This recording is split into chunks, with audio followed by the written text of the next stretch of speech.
First question that we need to ask is, what is a corporation anyway? Section 2 of Republic Act number 11232 or the Revised Corporation Code of 2019 defines a corporation as an artificial being created by operation of law having the right of succession and the powers, attributes, and properties expressly authorized by law or incident to its existence. So dito pa lang, makikita na natin kung ano ang essential requisites or ano ang essential characteristics rather ng isang korporasyon. It is an artificial being like partnership. All right? It has a separate juridical personality distinct from those of its members. Though makikita rin natin dito sa definition na to kung ano yung the very first thing that sets a corporation apart from a partnership. A corporation is created by what? By operation of law. In comparison, a partnership is, how did we describe partnership? A partnership is a consensual contract. Notwithstanding the requirements under the new civil code regarding a written instrument, no, in order to validate a partnership in certain situations, kung naaalala nyo pa, di ba? Ultimately, a partnership contract is perfected by mere consent. All right? All right. On the other hand, a corporation is a creature of law. In other words, no, a corporation only exists if the law says so. Hindi kagaya ng partnership na the moment there is a meeting of the minds, there is a partnership already, or at least you can argue that there is already a partnership. Sa korporasyon, iba. Now, a corporation has the right of succession. We will be explaining this in more detail as we move along later. Anong ibig sabihin nitong right of succession?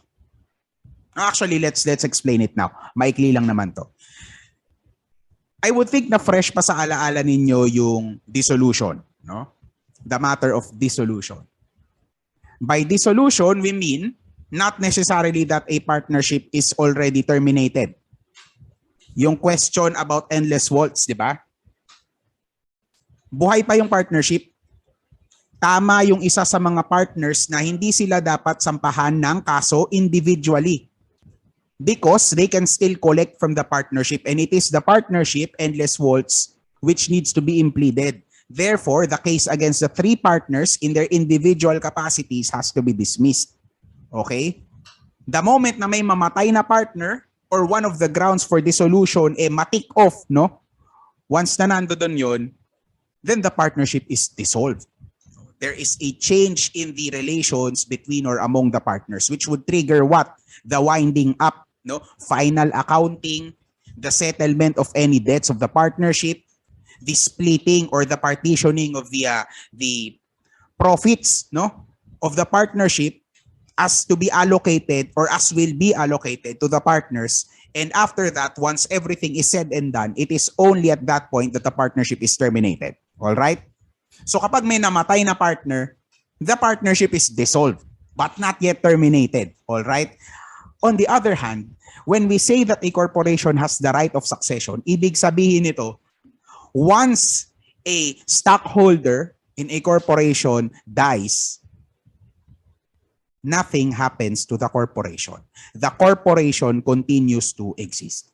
What is a good example of this? Or for example, the chairman of a corporation retires, no? Like Henry C., the late great Henry C. In 2017, he retired from SMIC, SM Investment Corporation. No? Yan yung formal na pangalan ng SM Group, SMIC. In 2017, late 2017, nag-retire na si Henry C. For a good number of reasons. Primarily being matanda na siya. No? When you're old, you're increasingly getting old, you're also increasingly getting senile. No? Hindi ka na makatayo sa umaga ng maayos. Hindi ka na makapaglakad, walking around the premises of your great business nang walang baston and or wheelchair, no? your productivity substantially decreases. And of course, at that point in time, the late great Henry C. would have figured out na it would be better to hand over the reins of the company to a younger, more competent, well, at least presumably more competent person. At yun nga, another chairman was elected by the board of directors of SMIC in the place of the old C. Is the corporation dissolved by reason of the retirement of Henry C? Of course not. SMIC continued to exist and still exists to this day, no? Even after the death of Henry C in 2019. Yun nga lang ang effect noon, di ba? He was previously the #1 richest person in the country.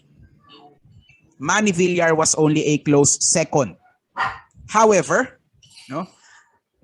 Nung namatay si Henry C, syempre yung estate niya, I would think na medyo napasadahan nyo naman siguro to in your previous law subjects, I would hope. Na, or at least na-mention in passing, di ba, when a person dies, by operation of law, his or her properties, money, etc., etc., the entirety of his or her assets, which we call the estate, no? The estate of the decedent, yan ang formal term niya sa law. They are transferred to the heirs. So merong 4 na surviving heirs si Henry C. Okay? I would think yung kanyang 4 na anak, yun yung pumasok sa top 10 ng richest persons in the Philippines. Though I would think parang rank 7, rank 8, rank 9, rank 10 lang sila. Kasi syempre, yung magnitude ng yaman ni Henry C, hati yun sa 4. Which of course paved the way for the second placer to snatch the first place. No? Kaya hindi porke nasa pangalawa, pangatlo, pang-4 na pwesto lang, eh wala nang room for, you know, for glory. Yun lang naman ang rason kung bakit #1 richest person si Manny Villar ngayon. But the point here, relating to corporations, is that nag-retire si Henry C from the chairmanship of the company, of the corporation. The corporation was not dissolved. The corporation continues to exist. It has the right of succession. Namatay si Henry C noong 2019. The corporation was still not dissolved. The corporation persisted because it has the right of succession. Yan yung right of succession na tinatawag. Now, after that, ano ang nakalagay pa dito? What is another one of the characteristics of a corporation? A corporation has the powers, the attributes, and the properties expressly authorized by law or incident to its existence. What does this tell us?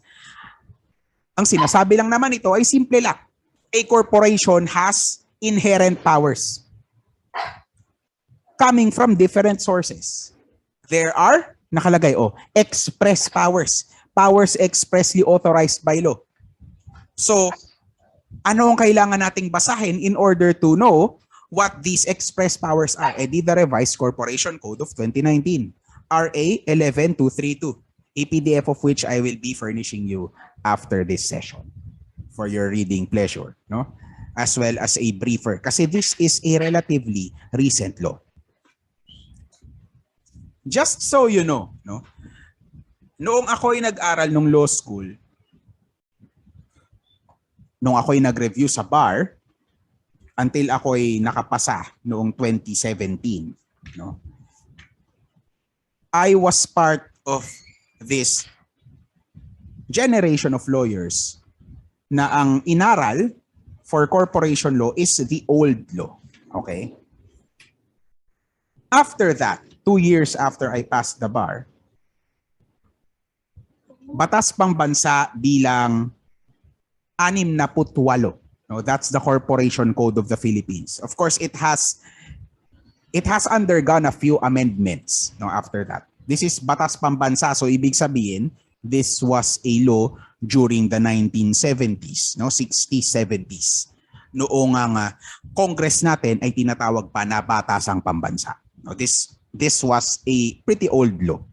So in 2019, Congress came up with RA 11232. So this is a new law. No? Baka mamaya kasi in your search for materials, you might be relying inevitably on, the older law. There is a new law. It is actually part of the initiative of the SEC, the Securities and Exchange Commission, the commission in charge of all business entities, of all partnerships and corporations in the country.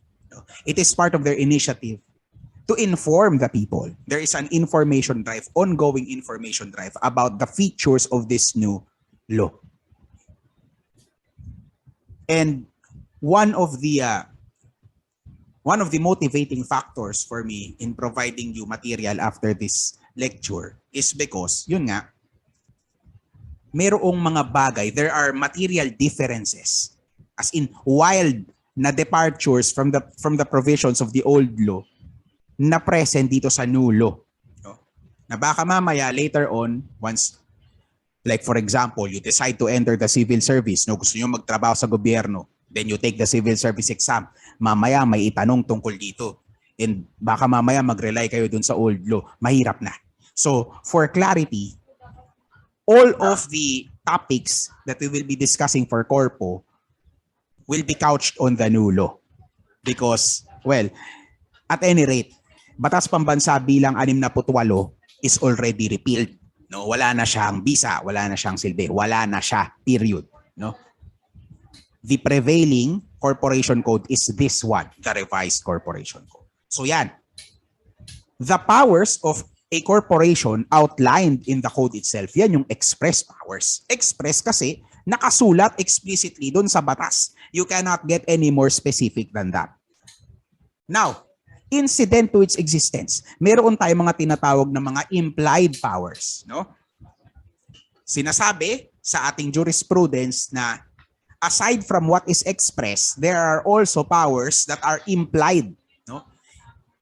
Kumbaga, reading between the lines, if a corporation has the right to sue, then it can also be sued in return. No? Kung yari nakalagay doon sa batas na a corporation has the power to institute actions in court. Kahit na walang nakalagay doon na it can be sued, of course, it can be implied from the fact na pwede kang magsampa ng kaso.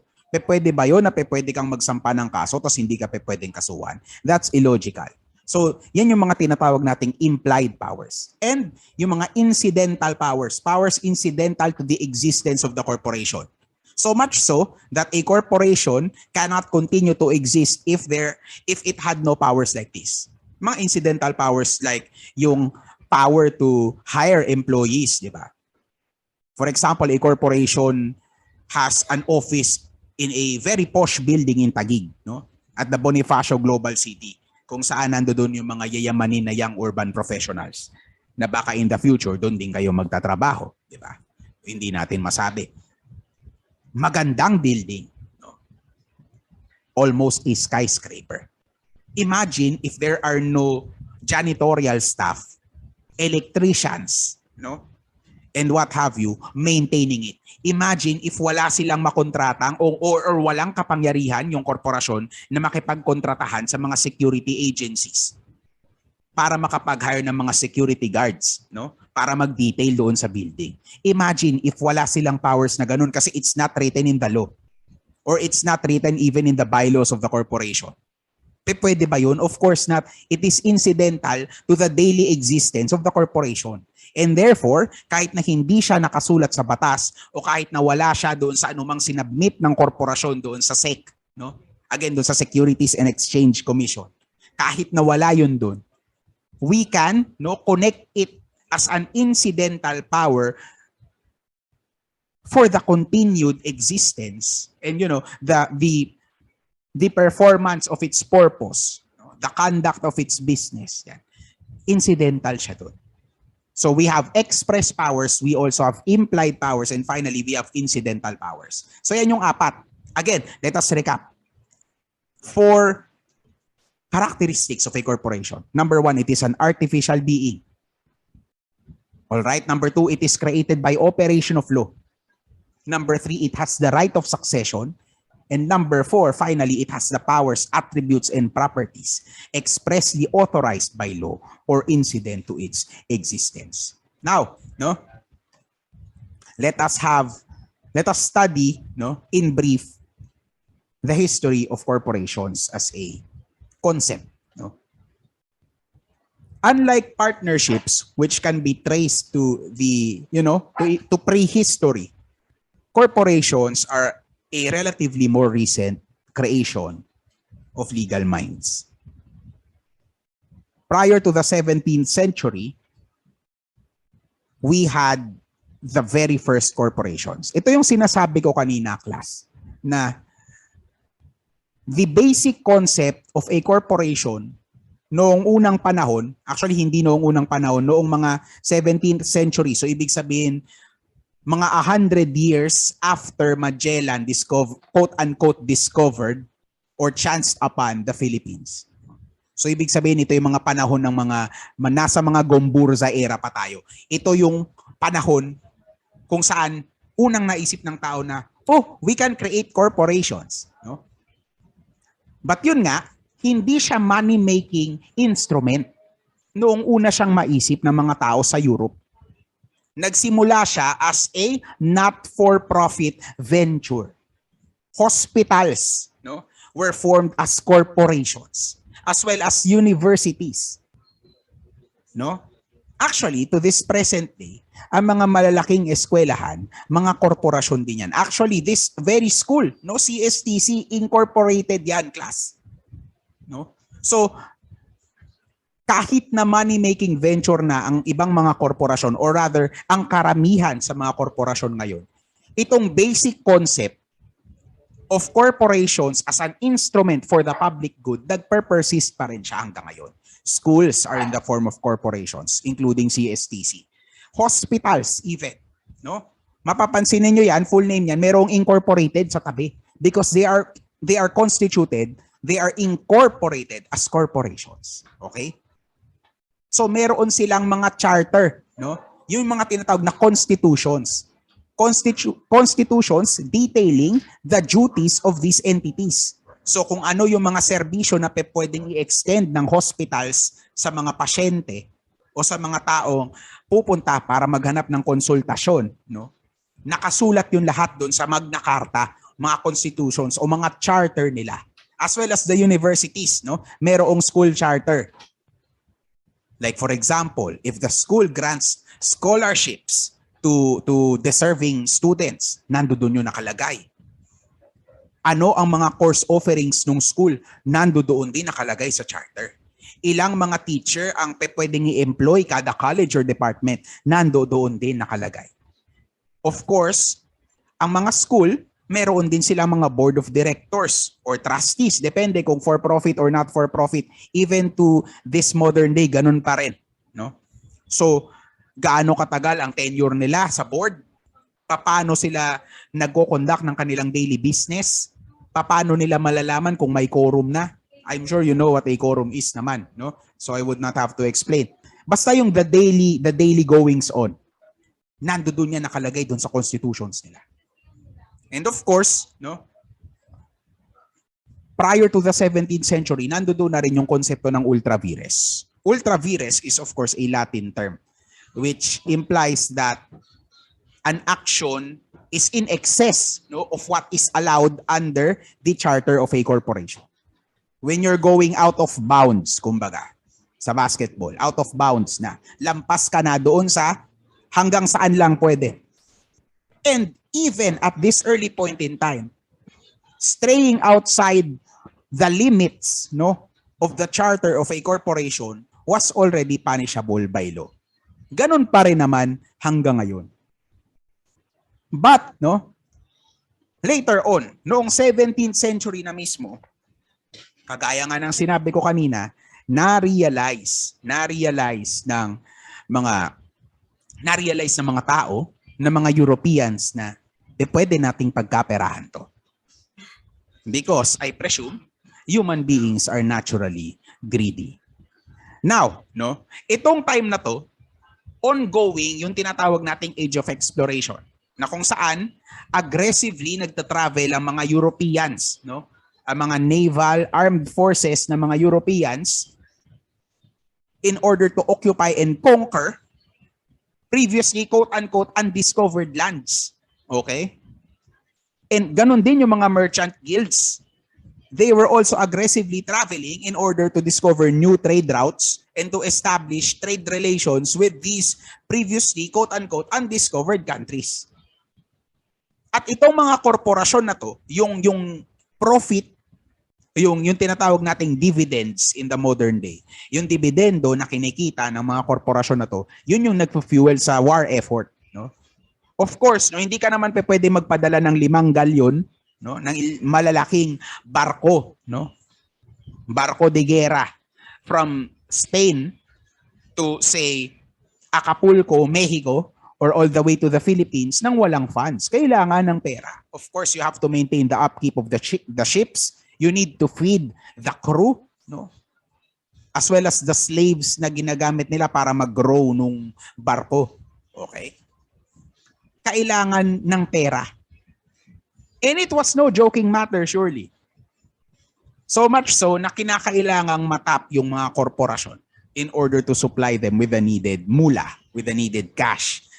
So, yeah, at that point in time, the wealth produced by these corporations was used to finance the colonial expansion of these European powers. Companies were used by the imperial powers to maintain draconian control of trade, resources, and territory in Asia, Africa, and the Americas.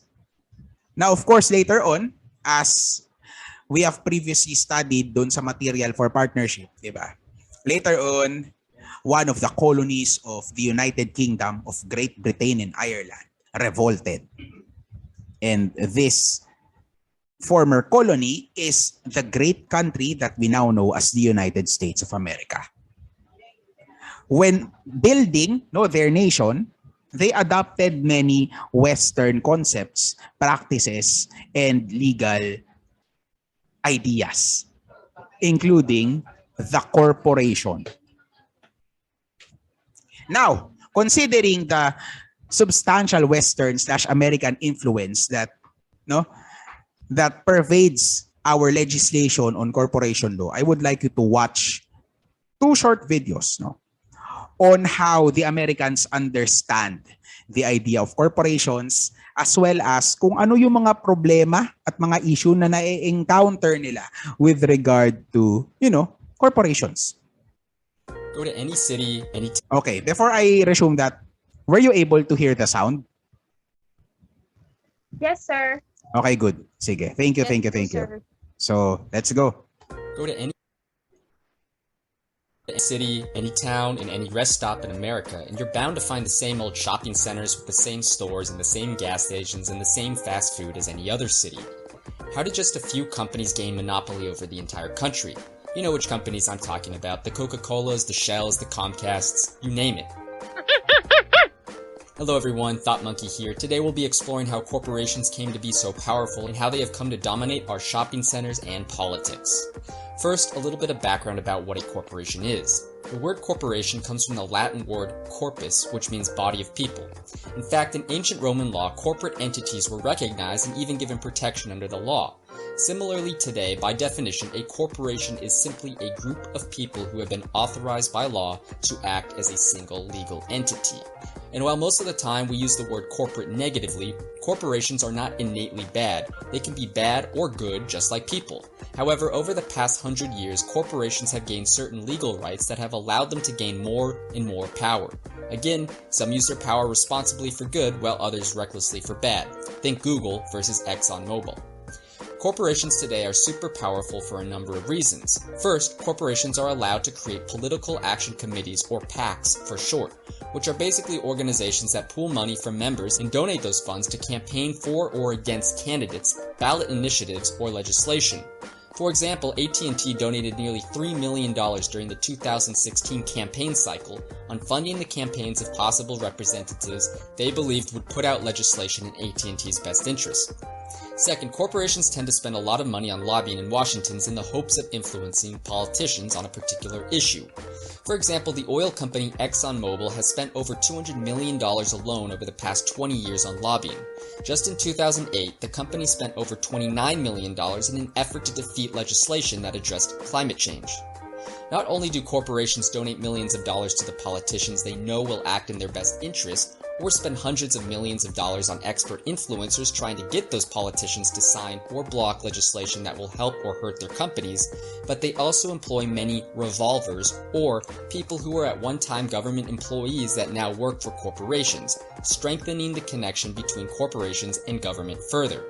Of the 29 registered lobbyists that work for ExxonMobil, 22 of them have at one time been government employees. You get the point. Of course, Exxon is just one example out of many. I don't know why I'm ragging on Exxon, but I am. And if you happen to be the CEO listening to this video, please don't come after me, I'm just using you as an example. Anyways, the point is that corporations and the government are tightly wound up within each other. So, how did this happen? Before the late 1800s, corporations were required to be public service organizations and have a stated public purpose. In other words, they were sort of a gift from a group of people to serve the public good. They were tightly controlled and very limited due to widespread public opposition. In fact, the common misconception is that the Boston Tea Party was a protest between the American revolutionaries and the King of England, but rather it was a protest by the Americans against the monopolization of the tea market by the East India Company. In the mid-1800s, during the Civil War and the Industrial Revolution, there was an explosion in the growth of corporations, and with it came the belief by corporate lawyers that they needed more power to operate. Their goal was to remove certain constraints that had been placed on the corporation. After the Civil War was fought and the 14th Amendment was passed, which was created to protect freed slaves and provide them with equal protection under the law, a case was decided in 1886 between Santa Clara County and the Southern Pacific Railroad, which gave corporations protection under the 14th Amendment, declaring them people. The decision read that the defendant corporations are persons within the 14th Amendment, which forbids a state to deny any person equal protection of the laws. Basically, the ruling gave corporations the right to enter into contract with other parties and sue just like you and I can do. While the original intent of passing the 14th Amendment was to protect freed black slaves, between 1890 and 1910 there were 307 cases brought before the court under it. 288 of those cases were brought to the court by corporations, while only 9 of them by freed black slaves. President Lincoln predicted the growth and power of the corporation long before such a decision was passed by the Supreme Court when he wrote during the Civil War that corporations have been enthroned and an era of corruption in high places will follow, until all wealth is aggregated in a few hands and the republic is destroyed. I feel at this moment more anxiety for the safety of my country than ever before, even in the midst of war. Since 1886, there have been at least 11 more major decisions by the Supreme Court that have given corporations additional rights. The most recent 2 that have had a huge impact on our past 2 elections have been the 2010 Citizens United versus FEC, which declared that the government can't limit a corporation's political donations. And in 2014, the Burwell versus Hobby Lobby case that says that corporations can assert the religious rights of their owners. The point is that corporations used to look very different than they do today. Their evolution from tightly controlled entities that were meant to serve the public to massive companies that serve themselves first and have a major influence on the political direction of this country has been a slow yet steady process. Their power has come from the decisions of many court cases which have slowly granted them more and more power. The trend is not in the public's favor, rather the corporations. The question remains, however, what now? How can the public limit the power of corporate influence in Washington? Well, the answer seems like it would be pretty simple. Thanks for watching, and if you enjoyed the video, please give it a thumbs up below and subscribe to stay updated with the most recent Thought Monkey video. Go to As put by Thought Monkey, no? One of the more erudite YouTubers out there. You would see that the history of corporations in the American context is one filled with turmoil, no? Na actually, yung right na yon, if you noticed, the right of a corporation to equal protection. Did you know that we also have that right here in the Philippines para sa mga korporasyon? It is part of the separate and distinct juridical personality of a corporation dito sa atin sa Pinas. Because a corporation, like a partnership, is its own person. Not only can it sue and be sued, it also has the basic rights that any party litigant has. No? It has the right to equal protection. It has the right to due process of law. No? Parang tao nga din. No? But if you see the context of the growth of that right as vested sa mga korporasyon.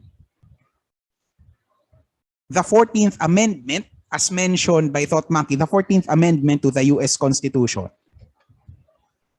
ang talagang rason niya for its existence is in order to provide equal treatment to the slaves, no? Because as you know, America was and actually still is and probably forever will be a nation stricken by dire racial divide. It's a very racially divided nation. Has always been. So, hence the 14th Amendment. Yun yung amendment which gives the slaves, no, freed slaves, equal treatment alongside their white compatriots.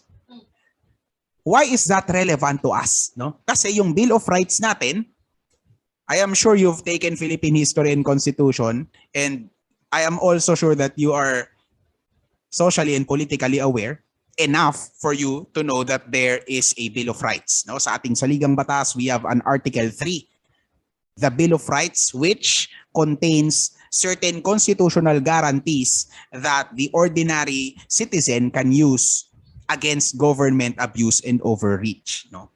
Yung ating Bill of Rights dito sa ating 1987 Constitution ay kinopya almost verbatim sa amendments to the US Constitution.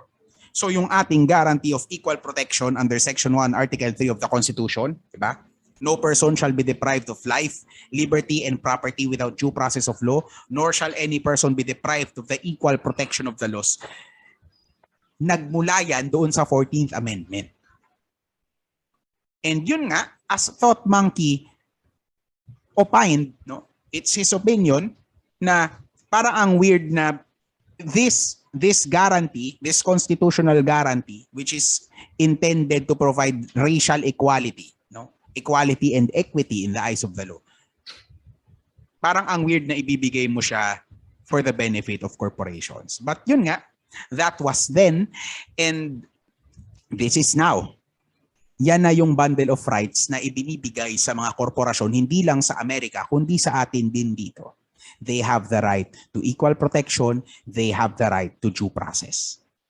Now, next one, no? Next video. This is from Berkeley Law, the Berkeley Law Department of the University of California. They have a law and business subcourse kasi. So here, we will see what they think should be the purpose of a corporation. Again, why is this relevant to our discussion? Because nakatelegraph ang ating provisions on corporation law sa like partnership, no, sa provisions ng American legislation. So very material yung kanilang mga kung anumang mga sasabihin nila sa atin regarding their understanding of the concept of corporations. Relevant siya in order to aid further our own understanding in the Philippine context. So without further ado, why do companies exist? Throughout history, academics have debated that question. And it wasn't just theoretical banter. As you will see, the ideas that won the day have profoundly influenced Wall Street and Main Street. Today, we're at another crucial juncture in the history of the corporation. Ideas matter more than ever. But before we reimagine corporate purpose, let's first retrace our footsteps. 100 years ago, the corporate law mantra, that companies exist to make as much money as possible for shareholders, was decided in Dodge v. Ford. Ford may have just wanted to put the squeeze on his shareholders and competitors, the Dodge brothers, but he put himself out there as a stakeholder guy, claiming that the purpose of business was to do as much good as we can, everywhere, for everybody concerned. And to make some money along the way. The Dodge brothers disagreed, sued him, and won. Dodge v. Ford was part of an ideology of freedom for corporations. In what we now call the Lochner era, the Supreme Court struck down a law that said bakers could only work 60 hours a week. Why? because it violated their right to contract freely. The employee may desire to earn the extra money, but this statute forbids the employer from permitting the employee to earn it. And then, in October of 1929, the stock market came crashing down, triggering the Great Depression. Now Americans weren't so sure about unbridled corporate power anymore. Progressive ideas about the corporation, which had been brewing since the 1910s, began to reemerge. President Franklin Roosevelt grabbed onto this. He thought that companies owed a duty to society and ushered in sweeping regulation. In this war of ideas, academics led the way. Adolf Berle and Gardner Means argued that corporate workers and communities needed protection from the corporation. Power in economic organization shall be subjected to the same tests of public benefit which have been applied in Corporate purpose was aligned with social purpose. The Lochner era had ended.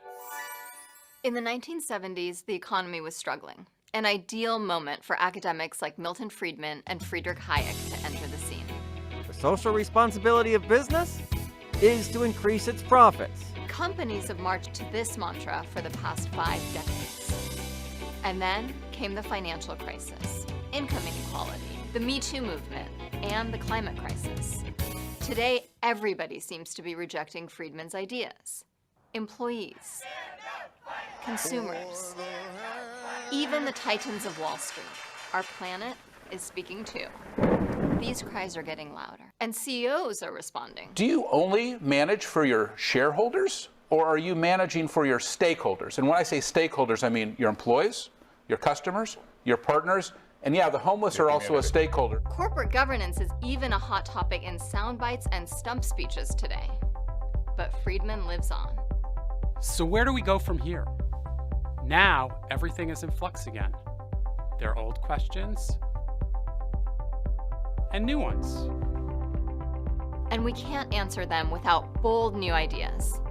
Berkeley is the world's leading public university, and we're in the idea business. Join us in reimagining corporate governance with the next big idea.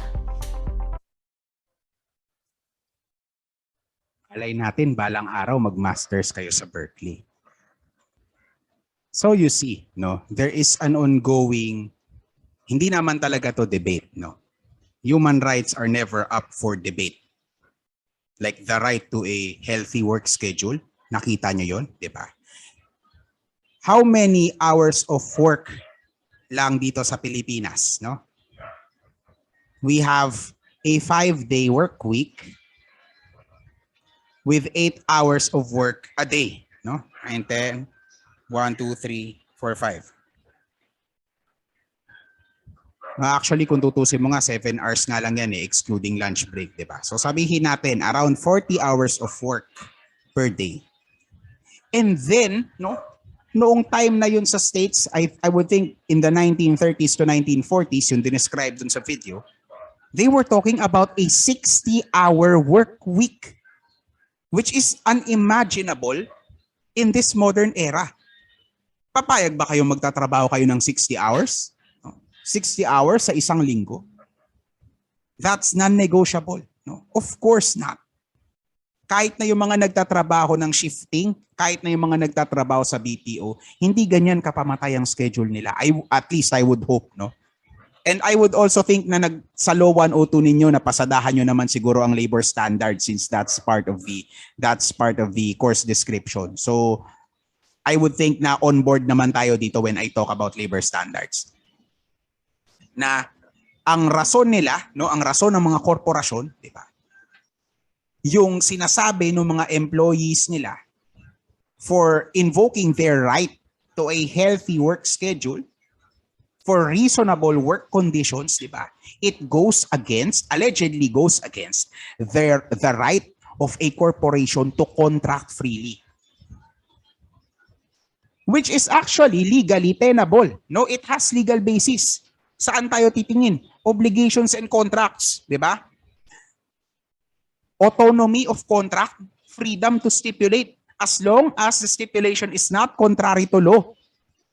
Good customs, public order, public policy, di ba? Okay lang, no? And since a 60-hour work week or more than 60 hours of work per week is not prohibited by law, then corporations should be allowed to stipulate in that regard, no?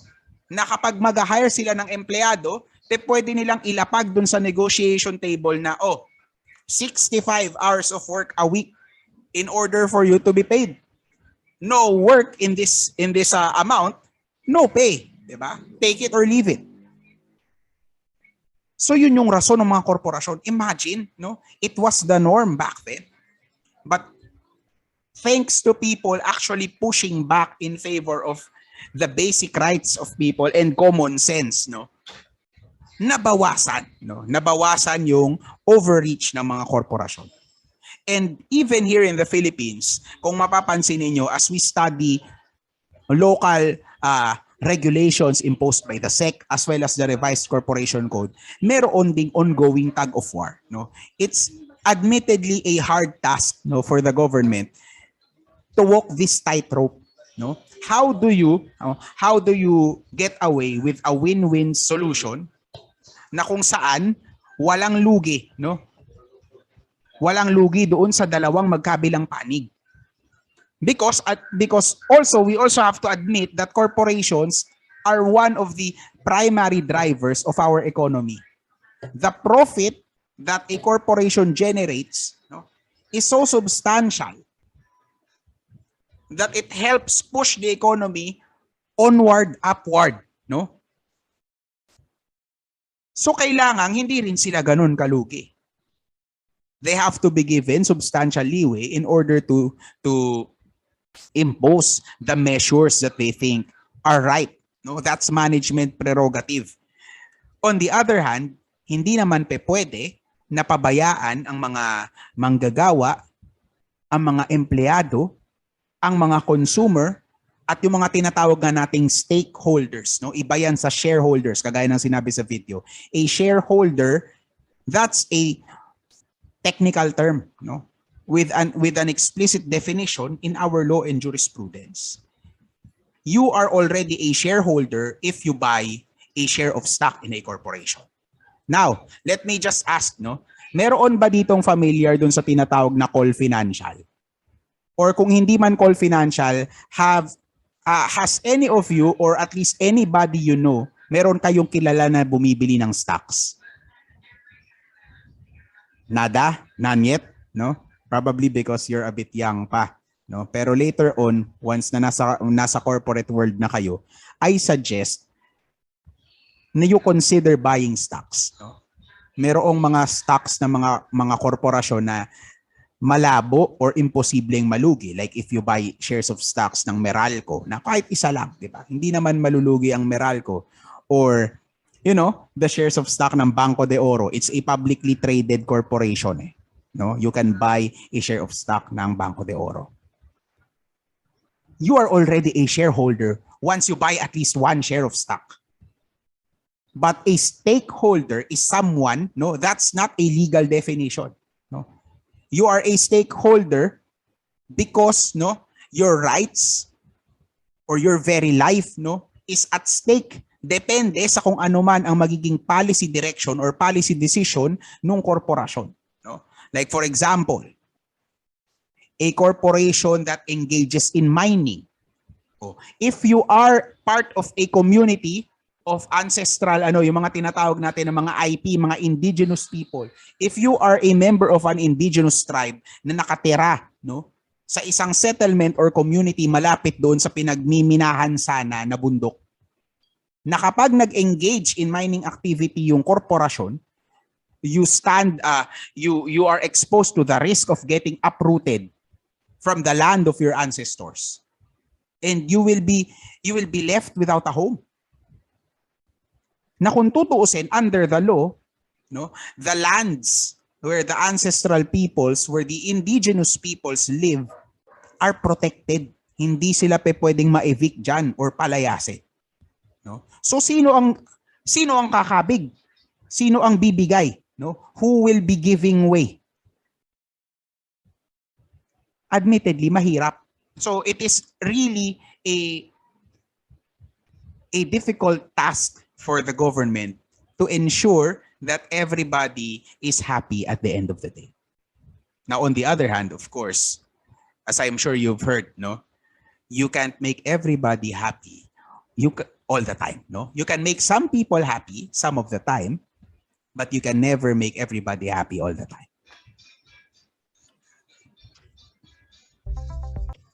Now, no,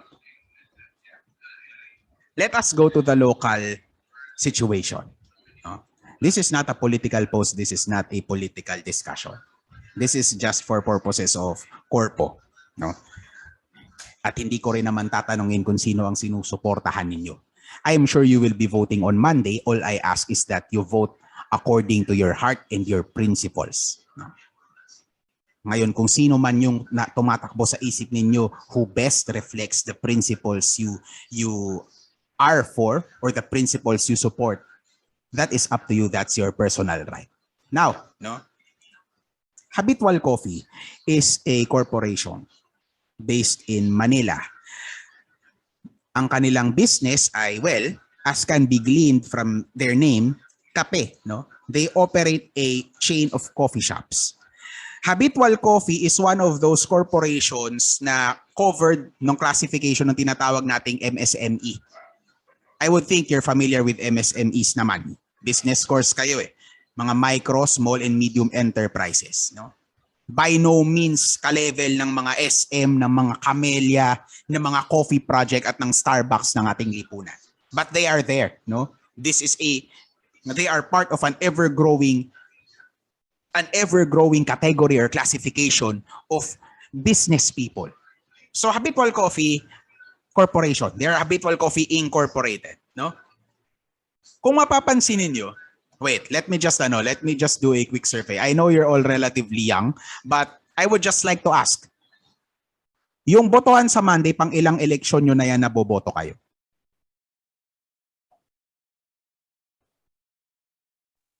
Pangalawa, sir. Pangalawa po. Lang, sir. Opo.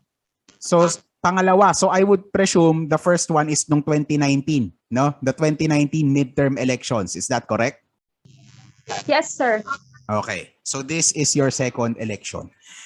I'm sure, no, some of you have noticed na mas maingay, no? I'm not using the word ingay in a negative connotation, just to be clear.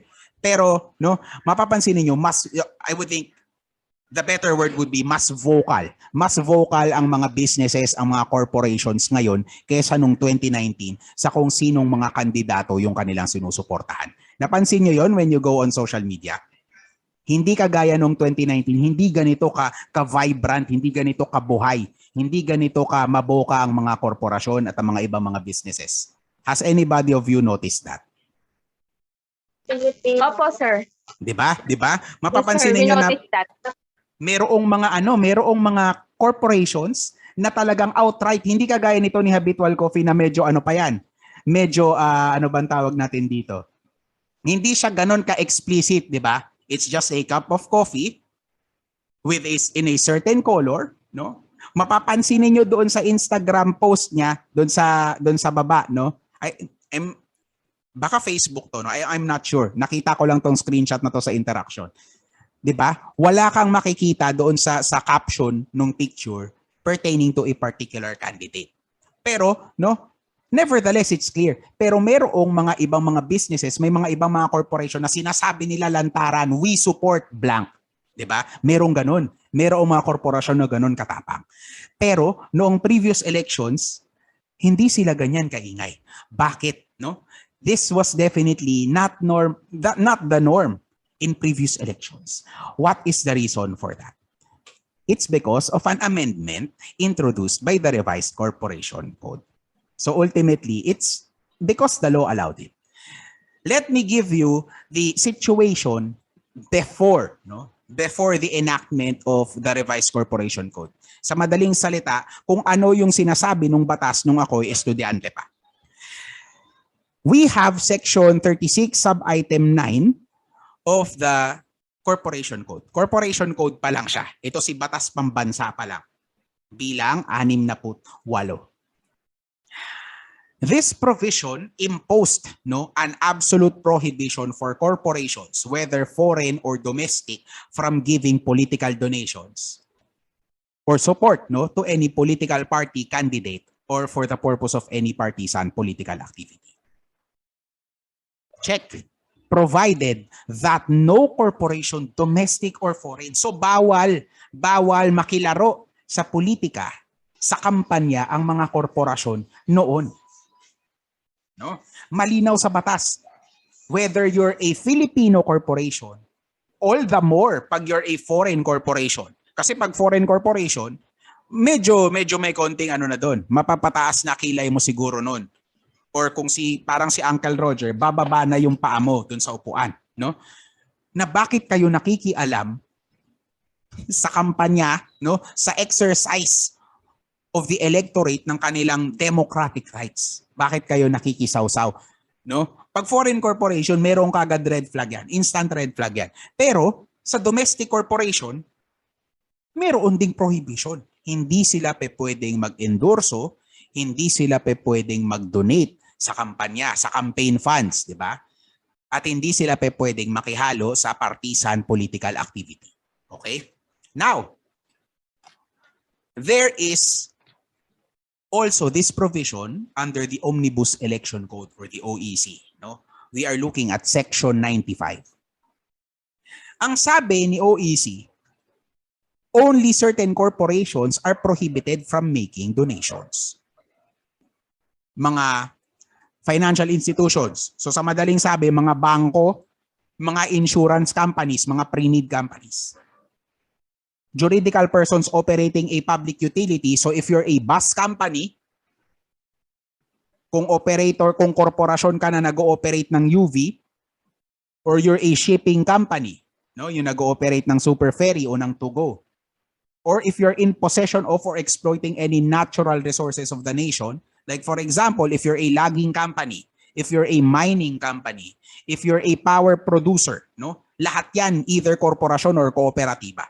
Mapapansin ninyo, sila lang daw, ayon sa Omnibus Election Code, ang bawal makilaro, ang bawal mag-donate, ang bawal makikampanya. Na kung tutusin ninyo, Section 95 is logical enough. Bakit? Ano ba ang common denominator nitong mga korporasyon na to? Marami silang pera. If you are engaged in the maintenance, no, or the extension of a public utility, yun nga, ikaw ang korporasyon, no, na in charge sa to-go, no? Gaano karaming tao ang sumasakay ng to-go before the pandemic, no? Kung pupunta ka from Luzon, sabihin natin, kung pupunta ka to Coron, Palawan, at gusto mong makatipid, wala kang masyadong budget para sa airfare o hindi mo naabutan yung promo ng AirAsia o ng Cebu Pacific, no? Pero gusto mong pumunta sa Coron kasi gusto mo mag-unwind, o sabihin natin, gagraduate na kayo, 'di ba? O regalo mo sa sarili mo, no? Punta kang Coron kasi maganda sa Coron, Palawan. Ang problema, mahal ang eroplano, o yun nga, hindi mo naabutan yung promo. So, paano ka pupunta ngayon, no? Alangan naman magroro ka, sakit sa likod nun, no? Magbabarko ka. So kanino ka sasakay? To go. Kasi to go yung barko na nagta-travel, no? Flying the route from the port of Manila to the port of Palawan, no? So ibig sabihin, laging puno yung biyahe doon. The last time I traveled to Coron was through to go. At puno talaga. So kung lahat kami, no? At every trip, no, ganun karaming tao, puno yung barko, imagine the revenue this business, this corporation generates. Mining companies, out of the question, malamang sa malamang, ang laki ng kinikita nila. Ganon din yung mga public or private financial institutions. Hello, bangko, di ba? Insurance companies, ang dami-dami din nilang pera. Yan yung logic behind Section 95 of the OEC. These corporations, precisely because they have so much money, they cannot be permitted to participate in the electoral process. Because, no, for lack of a better phrase, they will break the game. Imagine if Banco de Oro supports a given candidate and then pools funds in support of that candidate. Eh di panalo na siya, no? Kada bukas mo ng TV, puro ads na lang nung kandidatong yun yung nando doon sa palabas. Kasi sila yung may pinakamaraming pera. Paglabas mo ng bahay mo, yung mga posters, no, yung mga tarps, puro doon sa kandidato lang din na yun. Kasi hello, ang backer niya, BDO. And BDO, and to say that BDO has a lot of money, that's an understatement, is it not? Diba? Kaya bawal. Ngayon, mapapansin niyo parang mayroong disconnect doon sa sinasabi ng corporation code, doon sa sinasabi ng Omnibus Election Code. Sabi ng corporation code, all domestic and foreign corporations are prohibited from participating in any partisan political activity. Prohibited from donating to candidates. Di ba? Lahat. No exceptions. All. Di ba? Ang linaw-linaw. All. Pero, sa Omnibus Election Code, only certain corporations are so prohibited. So ngayon, nagkaroon ng issue, ano susundin natin? Is it the Omnibus Election Code which should prevail? Or is it the Corporation Code? Ang sabi ng SEC, of course, because SEC as the entity which supervises all corporations, partnerships, and other business entities, they have the power to make opinions, issue opinions on legal questions. Ngayon, ano ang sabi ng SEC? There is no conflict between the two provisions. Now, you might be thinking, anong no conflict? Parang ang linaw ng conflict, di ba? Hindi ano bang tawag dito? Saliwa, no? Yung sinasabi ng OEC dun sa sinasabi ng Corporation Code. Is it all corporations are prohibited or some corporations are prohibited? Ako personally, I think there is conflict. It's just a matter of which law should prevail. Pero ang sabi ng SEC, when this question was asked of them, there is no conflict. Ang sinasabi lang nila, the Omnibus Election Code emphasizes that these corporations are also prohibited from participating. Pero ang sabi nila, the section this section, no, 95 of the OEC does not explicitly mention na hindi pa pwedeng pagbawalan yung mga ibang corporations outside these categories from participating in partisan political activity. Now actually, para sa akin, that's a stretch, no? Pero yan ang sabi ng SEC. At bilang ang SEC ang authority, of course, we have to follow that. Nevertheless, no, some corporations, although kung mapapansin ninyo, kagaya nga ng sinabi ko kanina, and as I'm sure you have observed, no, outwardly, yung mga korporasyon, wala silang sinasabi. Unlike now that they are readily coming forward in support of their chosen candidates or their preferred candidates, noon wala kang maririnig ni Haniho sa kanila. Kasi arguably bawal, no? At para safe, mabuting wag ka nalang magsalita. But that doesn't mean in practice that you can no longer support. Tahimik ka na lang, 'di ba?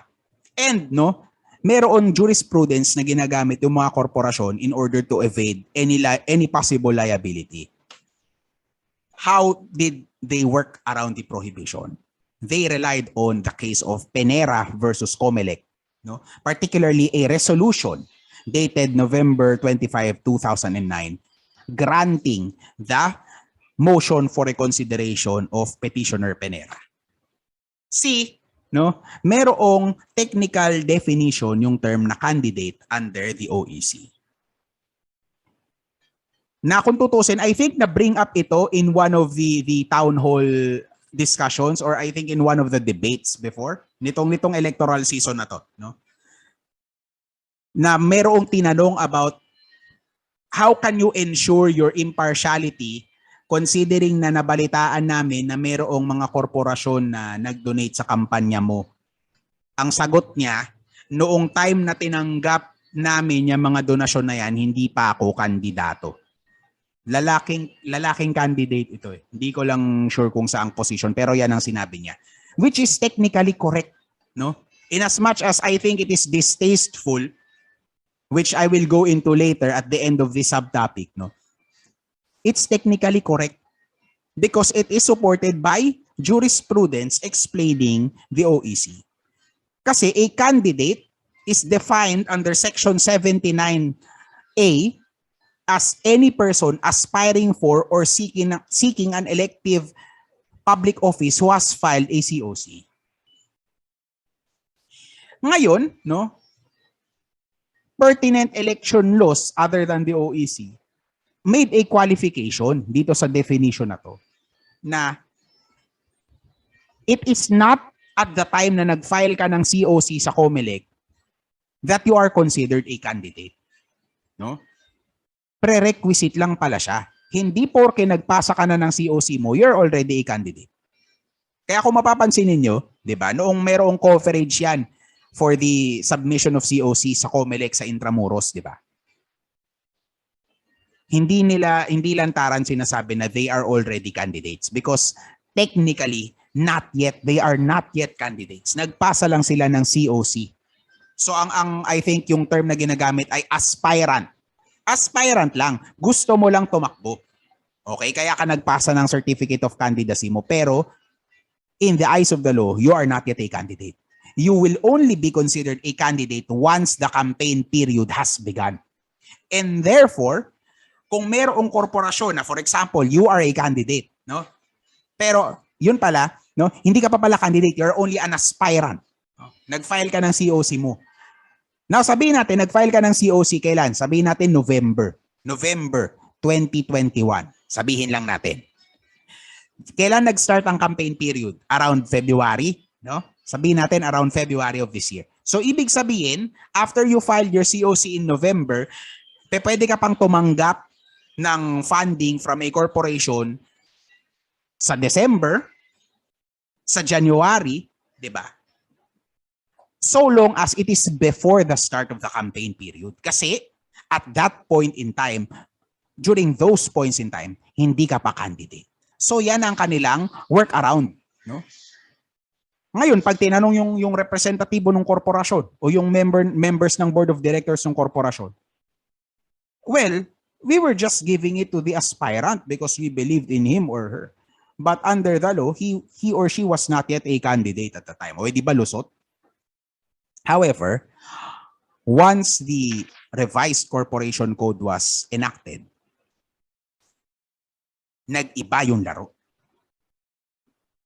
Now, the prohibition under the revised corporation code only covers foreign corporations. Take note of the departure in the wording. Ang nakalagay na ngayon, provided that no foreign corporation shall give donations in aid of any political party or candidate or for purposes of partisan political activity.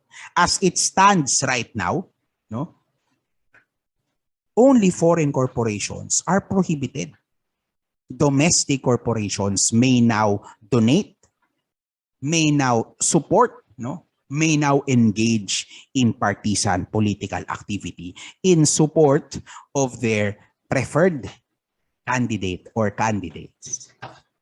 Kaya, no, kaya vocal na ang mga corporations ngayon. If you are following linya-linya on Instagram, 'di ba? Yung gumagawa ng mga designer clothing, mga mugs, 'di ba? Mga notebook. Kung fina-follow niyo yung linya-linya, they are also very vocal, 'di ba? As well as yung mga iba't iba pa mga establishments. Which, no, on one hand is good.